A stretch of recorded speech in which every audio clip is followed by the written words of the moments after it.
El juego de los eternos.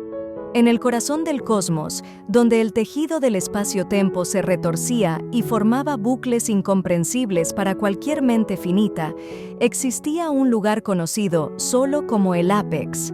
Era un plano de existencia reservado para los eternos, una asamblea de entidades que habían trascendido el tiempo y el espacio, dejando atrás las limitaciones de sus orígenes biológicos o mecánicos.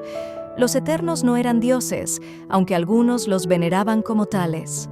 Eran los jugadores de un juego inmortal, una partida que había comenzado antes de que existieran las estrellas y que seguiría después de que la última luz del universo se extinguiera. El tablero del juego no era un objeto físico, sino una proyección de posibilidades infinitas. Su escala abarcaba galaxias enteras, donde las piezas no eran figuras de madera o piedra, sino civilizaciones, mundos y especies. Cada eterno tenía su estilo, su estrategia.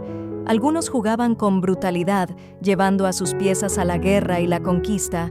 Otros preferían la sutileza, moviendo hilos invisibles para lograr sus objetivos. Pero todos compartían una regla sagrada. Las piezas nunca debían saber que estaban en un juego. El turno de Ereshkigal había comenzado.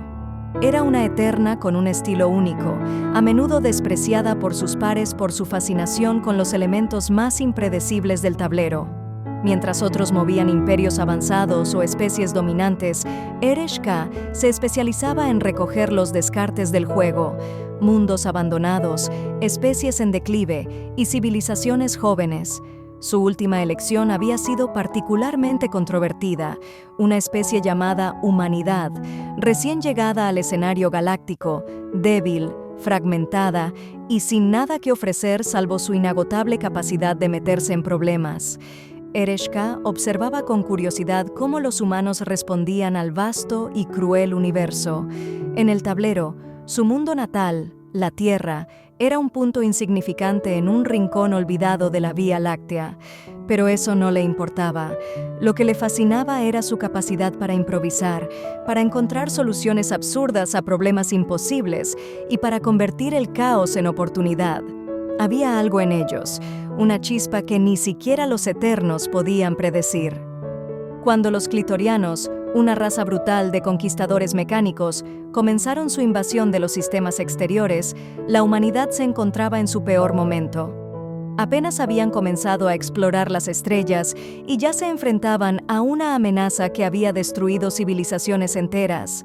La lógica dictaba que los humanos serían barridos en cuestión de meses, pero la lógica nunca había sido el fuerte de los humanos. Mientras las flotas clitorianas destruían las defensas de las colonias exteriores, los líderes humanos reunieron a sus científicos, ingenieros y estrategas para buscar una solución. Y fue entonces cuando surgió la idea más ridícula jamás concebida. Si no podían detener a los clitorianos, ¿por qué no intentar confundirlos? Usando tecnología de hologramas primitiva pero efectiva, los humanos crearon la ilusión de una flota masiva. Miles de naves holográficas aparecieron de la nada, desafiando toda lógica táctica. Los clitorianos, incapaces de distinguir entre lo real y lo falso, dividieron sus fuerzas para enfrentarse a un enemigo inexistente. Mientras tanto, pequeños grupos de humanos usaron esa distracción para infiltrarse en los nodos principales de las flotas clitorianas, cargando virus diseñados para sabotear sus sistemas de comunicación y control. El resultado fue un caos absoluto. Los clitorianos, una especie dependiente de la perfecta sincronización entre sus unidades, se fragmentaron en facciones desorganizadas. Algunas flotas comenzaron a disparar entre sí, mientras otras se retiraron en confusión. En menos de un año, la invasión había fracasado y la humanidad, contra todo pronóstico, había sobrevivido. Los otros eternos observaron con incredulidad el movimiento de Ereshkigal. Algunos rieron, considerándolo una mera casualidad. Otros se sintieron intrigados, pero ninguno pudo negar que había algo singular en la humanidad. Incluso en sus momentos más desesperados, lograban convertir lo imposible en su aliada. Siglos después, la humanidad había cambiado. Ya no era una especie débil y fragmentada. Habían aprendido de sus derrotas y victorias, adaptándose a cada desafío que el universo les presentaba. Sus naves, una vez torpes y primitivas, ahora competían con las de las razas más avanzadas. Sus colonias, esparcidas por cientos de sistemas, prosperaban. Pero lo que realmente diferenciaba a los humanos no era su tecnología ni su expansión, sino su capacidad para transformar el conflicto en oportunidad. Cuando una alianza de especies más antiguas intentó someterlos, los humanos respondieron no con guerra, sino con creatividad.